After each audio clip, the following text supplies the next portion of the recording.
पिछले दिनों social media पर मैंने एक शेर पढ़ा कि कठिनाइयाँ सबको आती हैं, कोई उसमें बिखर जाता है और कोई उसमें निखर जाता है। मेरे साथ ये चारों लड़कियां बैठी है और महिला सशक्तिकरण को प्रबल बना रही है। देखिए, सारे जो विद्यार्थी हैं ये सारे अलग अलग सालों में पास आउट करके आए हैं और यहाँ पर रिसर्च कर रहे हैं। इनसे हम ये जानेंगे कि नवीनतम पैटर्न पर कैसे तैयारी हुई है। राज्य विश्वविद्यालय से भी बच्चे हैं और केंद्रीय विश्वविद्यालय से भी हैं। सबसे पहले आपका नाम? सबसे पहले आपको शुभकामनाएं। तो मेरा नाम कंचन है, कंचन रजक जी। तो आप किस विश्वविद्यालय से हैं? जी। मैं कलकत्ता विश्वविद्यालय से हूँ। तो नेट जो जेआरएफ आप उत्तीर्ण किए थे, कब किए थे? जी, मैं 2020 में की थी। उस दौरान मैं एमए के 4th सेमेस्टर में थी। अच्छा। तो जो तैयारी की रणनीति आपने बनाया था, कैसा था? किस आधार पे बनाया? कौन गाइड कर रहे थे? या फिर आप इस तरह से बताइए ताकि जो स्टूडेंट देख रहे हैं वो समझ सकें चीज़ों को और अपनी रणनीति को धार दे सकें। देखिए, नेट की जो सिलेबस, सबसे पहले कि अगर आप नेट का परीक्षा देना चाहते हैं तो सबसे पहले आप सिलेबस से अवगत हो जाएं। सिलेबस फर्स्ट पेपर और सेकंड पेपर दोनों से ही आपको अच्छी तरीके से अवगत करना है। दोनों में ही 10-10 करके यूनिट है, पहला पेपर में भी और दूसरा पेपर में भी। तो दूसरा पेपर में हम लोग हिंदी साहित्य के विद्यार्थी होने के कारण तो हम लोग को सेकंड पेपर काफ़ी ईजी तरीके से हम लोग निकाल सकते हैं। और जो उसका सिलेबस है वो हम लोग बीए के दौरान और एमए के दौरान कहे तो आप 80% आप उसको पढ़ लेते हैं। अगर आप यूनिट 1 से देखें और यूनिट 10 से देखें तो आप सभी तरीके से पढ़ लीजिएगा। और सबसे पहले है कि सिलेबस को देखने के बाद आपको एक-एक चीज़ को विस्तार से पढ़ना होगा, क्योंकि अभी तो मैं तो 2020 में दी थी, लेकिन अभी आप 2024 में एग्ज़ाम दीजिएगा या फिर दिसंबर वाला में एग्ज़ाम दीजिएगा। तो उसमें क्या है ना कि बहुत गहराई से पूछा जा रहा है क्वेश्चंस। अब ये नहीं कि मतलब ऊपर-ऊपर हो गया कि सन पूछ लिया या फिर उनके कविता के नाम पूछ लिए, रचनाकार के नाम पूछ लिए। अब ये नहीं पूछा जा रहा। अब इसके अंदर-अंदर से पूछा जा रहा है कि ये पंक्ति दे दिया जा रहा है और पूछा जा रहा है कि ये पंक्तियाँ किसने बोला, कैसे बोला, कौन बोला, ये पूछा जा रहा है। तो इसीलिए आपको सिलेबस में जितने भी कहानियाँ, उपन्यास, एकांकी, नाटक, निबंध जितने भी हैं, आपको सबको विस्तार से पूरा टेक्स्ट बुक के साथ पढ़ना पड़ेगा।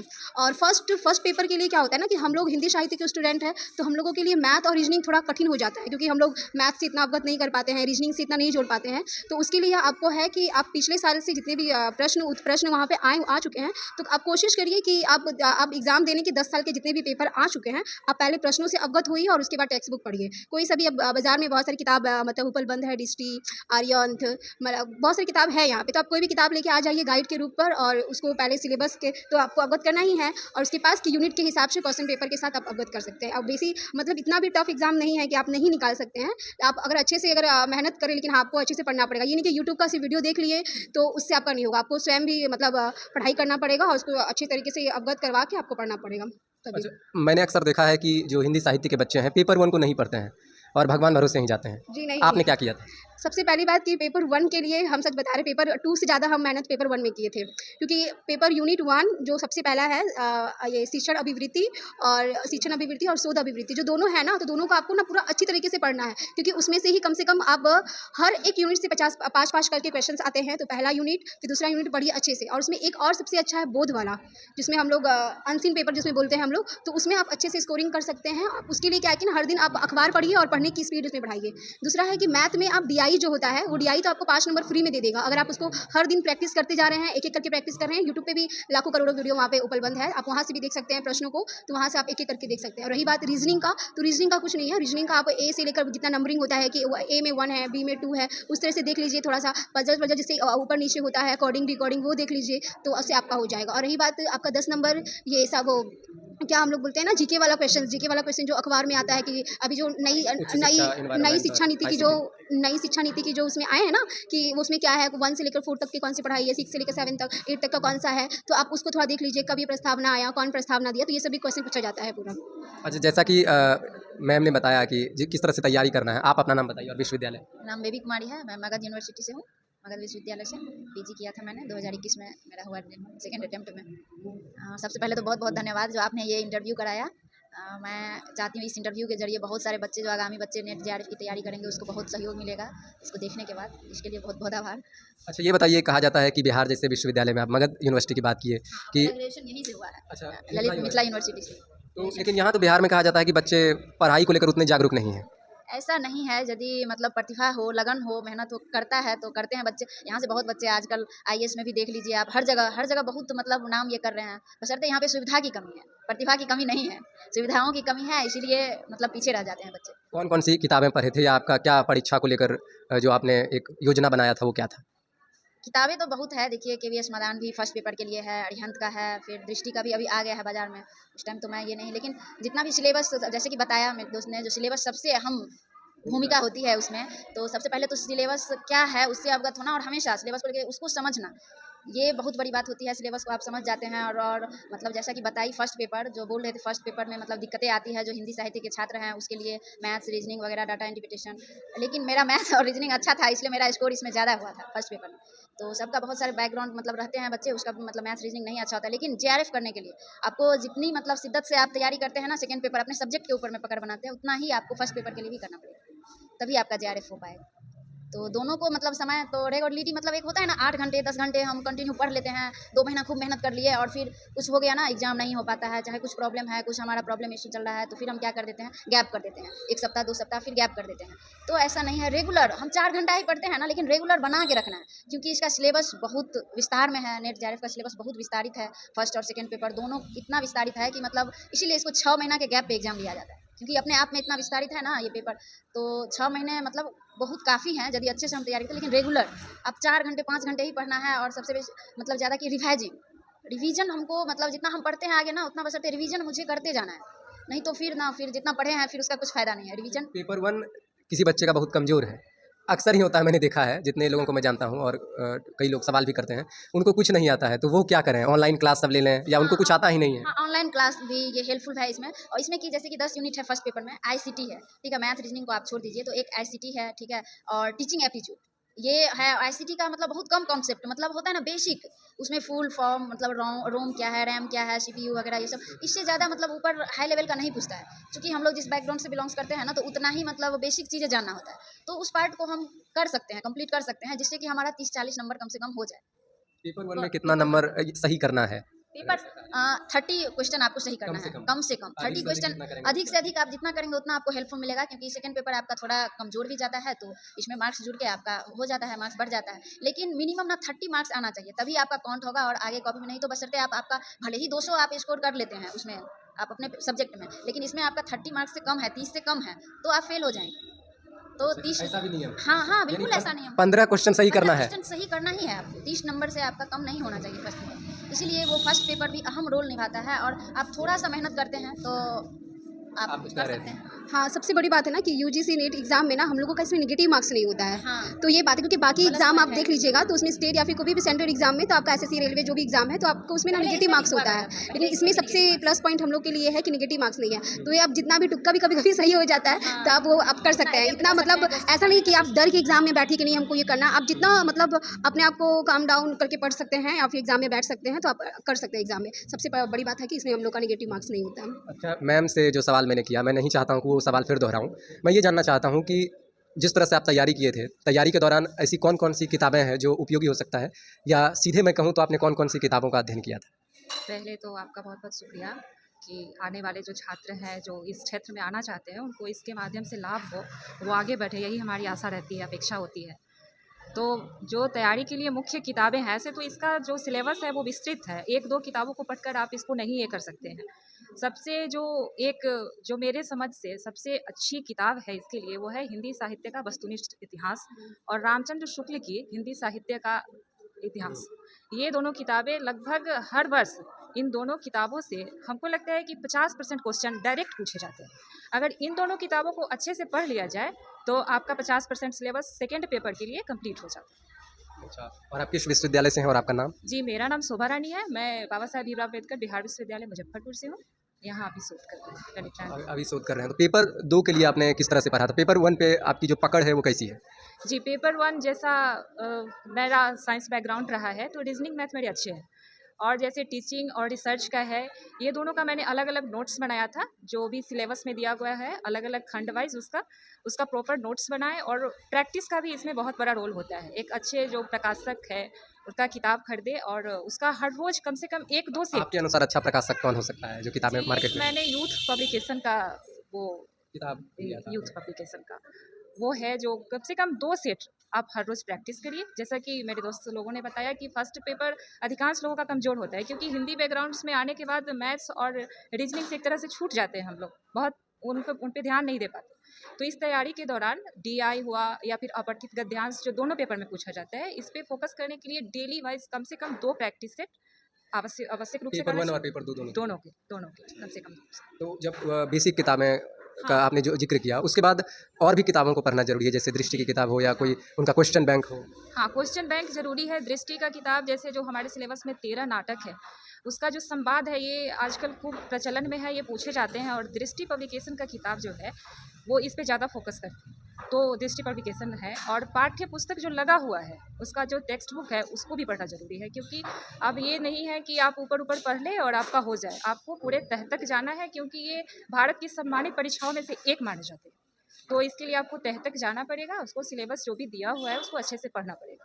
अच्छा, जैसे कि ऑनलाइन शिक्षा में बहुत ऐसे मैंने यूट्यूब पे देखा है कि वो जैसे कि कोई लोकप्रिय चैनल है या कोई टीचर हैं, जैसे विकास देवी कीर्ति हिंदी पढ़ाते हैं, मैंने भी उनसे पढ़ा है। तो मैंने 2-3 ऐसे टीचर को देखा यूट्यूब पे कि वो हूबहू उनका एक कॉपी पढ़ा रहे हैं और ऐसा वो बता रहे हैं अपने चैनल पे कि हम नीट की तैयारी करा रहे हैं। और ऐसे न जाने कितने ऐसे टीचर हो सकते हैं जो कि मानवता के नाम पर विद्यार्थियों से पैसा भी ले लेते होंगे। तो ऐसी स्थिति में क्या ऑनलाइन जो शिक्षा है, अच्छे टीचर भी होंगे, इसमें कोई शक नहीं है, उनकी भी भरमार नहीं है, तो उससे कैसे बचा जाए और ऑनलाइन क्या शिक्षा लेने से जो है मदद मिल सकती है? जी, बिल्कुल मदद मिल सकती है क्योंकि अभी का जो समय है वो ऑनलाइन प्लेटफ़ॉर्म ज़्यादा विकसित हो चुका है। ऐसा नहीं है कि सारे टीचर गलत ही रास्ता बताते हैं। कुछ वैसे भी हैं जो हमें सही राह दिखाते हैं, उनका मार्गदर्शन हमें लेना चाहिए और प्रॉपर तरीके से खुद से भी मेहनत करना चाहिए, खुद से भी नोट्स बनाने चाहिए और पढ़ने चाहिए। तो मैं यही पूछ रहा था कि आपके अनुसार कोई ऐसा मानक चैनल है जो कि हिंदी में जी, मैंने बच्चे, अलग-अलग चैनल से देखा था। एक कोई मानक मेरे नज़र में तो इस ऐसा नहीं है क्षेत्र कि में कोई नहीं है। संपूर्ण रूप से वो तैयारी करा सकता है? जी, या संपूर्ण पेपर 1 की? पेपर 1 की पेपर 1 के लिए भी और पेपर 2 के लिए भी मैंने खुद से नोट्स बनाया था और 1-2 अलग-अलग चैनल पे मैंने विज़िट भी किया था और उनका वीडियो देखा भी था। किसी एक का मैं ये नहीं चुनना कह बहुत सकती। मुश्किल। मैम, आपका नाम और किस विश्वविद्यालय से आए हैं? जी, मेरा नाम मनसु कुमारी है। हम ललित नारायण मिथिला यूनिवर्सिटी के ही हैं और समस्तीपुर कॉलेज समस्तीपुर से मेरा MA हुआ है 16 से 18 में। और पहले तो हम जनरल कंपटीशन के स्टूडेंट थे, इसीलिए हमको पेपर फर्स्ट में कोई दिक्कत नहीं हुआ और पेपर सेकंड के लिए हम रामचंद्र शुक्ल का हिंदी साहित्य का इतिहास, इसके बाद हिंदी साहित्य का दूसरा इतिहास बच्चन सिंह का, उसका जो आधुनिक काल है ना, उसको अच्छे से पढ़े। इसके बाद फिर उसमें जितने भी 21 कहानियाँ लगी हुई हैं सिलेबस में, जैसे सब लोगों ने बताया सिलेबस के बारे में। सिलेबस एग्जाम का पूरा नींव है। सिलेबस के साथ जैसे कि उसमें 21 कहानियाँ हैं तो आप उसको पढ़ जाइए। इसके बाद नाटक है तो नाटक भी पतली पतली सी बुक है, उसको भी आप पढ़ सकते हैं। इसके बाद रही उपन्यास और कविता वाली पार्ट, तो उसको भी आप इंटरनेट के थ्रू या हो सके तो उपन्यास को पढ़ लें, क्योंकि अंदर जैसे कि किसका ये कथन है, तो ये आपको सीधी बुक मतलब कहीं से नहीं मिलेगा। इसके लिए आपको मतलब कि गहन अध्ययन करना पड़ेगा। और हिंदी साहित्य के इतिहास के लिए 2-3 राइटर की बुक से पढ़े थे, जैसे रामचंद्र शुक्ल तो पढ़े ही थे। इसके बाद डॉक्टर नागेंद्र की बुक भी पढ़े थे। इसके बाद इनका है हजारी प्रसाद द्विवेदी का हिंदी साहित्य की भूमिका, उसमें के भी जो जैसे भक्ति काल के सूरदास के कथन या कुछ इस तरह के कथन उसमें मिल जाते हैं। और पेपर 1 के लिए जैसे कि सब लोग कहते हैं कि वो कठिन है, तो इतना भी कठिन नहीं है। मैथ और रीजनिंग है तो वो भी मैथ में DI है, जिसे प्रैक्टिस करके आप कर सकते हैं। और रही बात रीजनिंग की, तो उसमें सीरीज रहता है नंबर या अल्फ़ाबेट का, तो उसको भी आप जब डेली प्रैक्टिस सेट बनाएंगे तो करते करते उस पर कमांड हो जाएगा आपको। और इसके बाद बाकी जितना भी जैसे कि पीपल एनवायरनमेंट, इसके बाद कम्युनिकेशन, इसके बाद ICT, तो ये सब पढ़िएगा, खुद से सेल्फ नोट्स बनाइएगा तो हो जाएगा। अच्छा, जैसे कि आप बता रहे थे कॉम्पिटिशन की तैयारी कर रहे थे, तो आपको कब लगा कि अब यहाँ अच्छा प्रदर्शन कर पाना संभव नहीं है, या जो भी कारण रहा हो, तो अब चूँकि हिंदी से PG कर लिए हैं तो अब आगे बढ़ना चाहिए इसी में, कब लगा ऐसा? देखिए 16 से 18 जिसमें हम MA कर रहे थे, उस समय इस क्षेत्र में आने का मेरा कोई योजना नहीं था। तो नंबर भी आपको जैसे तैसे ही आया होगा, क्योंकि उस समय आप ऐसा सजग नहीं थे, या ठीक-ठाक आ गया था? नंबर ठीक-ठाक ही आया था। ऐसा नहीं था कि हिंदी साहित्य को नहीं पढ़ रहे थे, लेकिन उस समय जनरल कंपटीशन का तैयारी कर रहे थे। इसके बाद फिर आफ्टर मैरिज फिर जनरल कंपटीशन का छोड़ के फिर इस क्षेत्र में आए, क्योंकि महिलाओं के लिए हायर एजुकेशन सबसे ज़्यादा बेहतर है। फिर इधर आके फिर एक साल तक ये नेट JRF का तैयारी, हम कहीं ऑनलाइन क्लास नहीं लिए थे, सिलेबस के अकॉर्डिंग बुक लिए थे। और फर्स्ट टाइम में नेट हुआ था और सेकेंड टाइम में 2023 में नेट और JRF हुआ। घर पर बैठकर ही तैयारी किए थे, इधर-उधर कहीं नहीं गए? तो ऑनलाइन सब तो देखते होंगे वीडियो सब, या अपने या किसी ने बताया तैयारी करने के लिए? कोई टीचर वगैरह तो गाइड कर रहे होंगे? नहीं, कोई टीचर नहीं थे, मेरा जो था वो सेल्फ स्टडी से ही हुआ था। यूट्यूब पे देखकर और बाकी इधर-उधर जो भी था? हाँ, यूट्यूब पे कुछ बुक्स वगैरह के नाम और बाकी हम बहुत सारे बुक्स लिए भी थे, जैसे कि उपन्यास है, लगभग 10-11 उपन्यास पढ़े थे। नाटक का सारा बुक खरीद लिए थे? जी, अच्छा। मेरे पास नाटक का भी पूरे बुक है और सेल्फ नोट्स बनाए थे, जिसमें कि हम जानते हैं कि हम लोग हाउसवाइफ है तो छोटा-छोटा नोट्स बनाते थे। वो कुकिंग के समय भी उसको रखते थे, जैसे कि नंबर, जैसे कि कोई भी साहित्यकार का जैसे रचना है उसका कालक्रम याद करना है, तो उतना समय नहीं था कि बैठ के 5 घंटा 6 घंटा पढ़े, तो कुकिंग के समय भी उस सबको याद करते थे। अच्छा, सामूहिक रूप से मैं आखिरी 2 सवाल करूँगा। 4 में से आप 3 की शादी हो चुकी है, तो शादी जब हो जाती है तो घर का ही काम दिन भर करना पड़ता है। और दूसरी बात मैं ये पूछूँगा कि जो बचा हुआ समय है आप सबसे कि दिसंबर में तो परीक्षा है, मुश्किल से 2.5 महीने का समय है, तो उसमें किस तरह से विद्यार्थी तैयारी करे कम समय में, ताकि उसका भी जेआरएफ हो जाए? और जो आप लोग काम करते थे घर में, बहुत लड़की तो कहती है हम लड़की हैं, हमको काम कराया जाता है, हम पढ़ नहीं पाते हैं, तो मन में एक होता है ना, एक लगन, नहीं मुझे करना है, अपनी अस्मिता को बचाना है, मेरा खुद का पहचान, ठीक है, मैं सिर्फ पति के नाम से या फिर पिता के नाम से मैं इसकी बेटी हूँ, इसकी पत्नी हूँ, उससे ना जान के मेरा खुद का वजूद हो। सबसे पहले ये जब तक मन में नहीं बैठेगा हम नहीं कर पाएंगे। हाँ, हम लोग जानते हैं एक बच्चे को संभालते हुए, फैमिली को संभालते हुए जब हम लोग कर सकते हैं तो फिर ये लोग क्यों नहीं कर सकती है? सब कर सकती है, बिल्कुल कर सकती है। हम लोग क्या करते थे जब से मतलब मैं मतलब माँ बनी, ठीक है, उससे मतलब जान के ये होगा कि हम लोग कभी उसके बाद से दोपहर में सोए नहीं, कभी रेस्ट, मतलब एक था कि नहीं मुझे करना है, नेट जेआरएफ करना है, तो रात का मतलब रात में मैं रात में ज़्यादा स्टडी करती थी। 2 बजे 3 बजे जब लास्ट का 1 महीना रह गया, मैं 3 बजे सोती थी और 7 बजे उठना, 4 घंटे, 1 महीने तक का मेरा 4 घंटे का शेड्यूल था, 4 घंटे ऐसे उठती थी। सब बोलते भी थे घर में जो बीमार पड़ जाओगी ऐसे, लेकिन अपना एक ये था नहीं करना है, बस 1 महीने की बात है, कर लेंगे। क्योंकि रात का समय मुझे लगता है ना, जो ऐसे जो हाउसवाइफ है, जो लड़कियां हैं, मतलब बीच-बीच में काम करना है, उसको नाश्ता देना है, उसको खाना देना है, बच्चे को देखना है, तो उठना पड़ता है। एक मतलब प्रॉपर वे में ना हम लोग 4 घंटे 5 घंटे ऐसे नहीं पढ़ सकते हैं। और इसीलिए रात को जल्दी-जल्दी काम निपटा के मतलब 9-10 बजे से बैठ के और 12-1-2 बजे तक आराम से पढ़ सकते हैं। तो दोनों मैं साथ काम और पढ़ाई दोनों साथ-साथ? दोनों, हाँ, दोनों, बिल्कुल दोनों। रात में पढ़ते टाइम तो कभी-कभी ऐसा होता था कि पूरा नींद लगता था कि अब थक के ना अब नहीं हो पाएगा, क्योंकि ऐसा भागम-भाग हो जाता है पूरा, क्योंकि आप एक फैमिली को भी देना है, टाइम देना है, वो एक बहू हैं आप, एक माँ हैं, एक पत्नी है। सबकी नज़र में अच्छे बने भी अच्छा रहें। बनना, सबका फ़र्ज़ निभाते हुए आपको ये काम करना है और अपनी अस्मिता को, उसको भी जगाए रखना है, उसकी भी खोज करनी है जो हाँ, हम हैं क्या। तो सबसे पहले जब तक हम ये नहीं ठानेंगे ना, जो हाँ, मुझे कुछ करना है, तो कुछ नहीं कर सकता। आपके पास ढेरों बहाने मिल जाएँगे, जो हाँ, मुझे ये हो जाता है, वो हो जाता है, मेरे पास बुक्स नहीं था, तो मुझे काम करने से फुर्सत नहीं हो जाता है। लेकिन आप यदि ठानते हैं ना, तो फिर ये सब कठिनाई कुछ रहता ही नहीं है, आप कर लेंगे, कैसे भी आप कर लेंगे। मैम तो बहुत विस्तार से बताई है, मुझे लगता नहीं है कि इसके बाद कुछ बताना बचा है। लगन होना क्या? ज़रूरी है, किसी भी क्षेत्र में आगे बढ़ने के लिए, कोई भी मुकाम हासिल करने के लिए लगन का होना ज़रूरी है। अगर आप में लगन है तो आप कहते हैं ना, कांटों में राह बनाते हैं, वो आप कैसे भी किसी भी परिस्थिति में अपने आप को अगर प्रूव करना है, किसी मंजिल की तरफ बढ़ना है, अगर आपने ठान लिया है तो आप करेंगे। मैं खुशकिस्मत हूँ कि मेरा फैमिली एजुकेशन बैकग्राउंड से है, मेरे हस्बैंड भी टीचर है, तो उन लोगों का बहुत सपोर्ट मुझे मिला है और मैंने भी ऐसे ही मैनेजमेंट किया अपने टाइम के साथ और ऐसे ही टाइम निकाल के सब कुछ, और मैंने प्रिपेयर किया इसका। बशीर बद्र का एक शेर मुझे याद आ रहा है कि मैं एक दरिया हूँ, मुझे अपना हुनर मालूम है, जिस तरफ भी चलेंगे रास्ता बन जाएगा। यानी कि इससे ये भी समझ में आती है कि एक अच्छे पति अगर किसी को मिलते हैं, पढ़े लिखे, संवेदनशील, तो जीवन किस तरह से बदल जाता है। ये भी समझ में आती है कि किसी लड़की का जीवन किस तरह से पूरी तरह से बदल जाता है। इसलिए संवेदनशील लड़के की तलाश करना भी जीवन में उतना ही ज़रूरी है जितना कि पढ़ना लिखना। तो आप किस तरह से तैयारी किए थे? मतलब घर में काम करते हुए क्या आक्रामक हो जाते थे, या जैसे होता है कि नहीं हम काम पढ़ रहे हैं तो क्यों काम करूँगी ऐसे, या फिर ऐसी कैसे? बात नहीं, हम लोग सिंगल फैमिली में थे, जहाँ मतलब हस्बैंड वाइफ और मेरी बेटी 5 साल की है। और मेरा शादी हुआ था तो फर्स्ट एनिवर्सरी में मेरे हस्बैंड ने नेट का सिलेबस और उसका बुक खरीद के मतलब गिफ्ट किए थे कि आपको इधर करना है, क्योंकि वो बीपीएससी से अभी मतलब कि कल्याण पदाधिकारी हैं ब्लॉक में। तो कह रहे थे कि लड़कियाँ इतना मतलब कि घर का काम, इसके बाद ऑफिस का जो कल्चर है, मतलब कि दोनों अगर तालमेल नहीं बैठेगा तो कैसे कर पाएगी। तो उनका कहना था कि हायर एजुकेशन लड़की के लिए ज़्यादा सेफ है, तो मैरिज डे पर हमको बुक ही गिफ्ट किए थे। और रही बेटी, तो बेटी को मतलब जैसे कि उसको ड्राइंग, मतलब 2 साल की थी उस समय, तो उसको ड्राइंग के लिए कलर और कलर बुक दे देते थे, वो उधर ड्राइंग करती थी, इधर हम पढ़ते थे। अब बाकी जो कुकिंग का समय होता है 3-4 घंटे सुबह, 3-4 घंटे नाइट, तो था ही।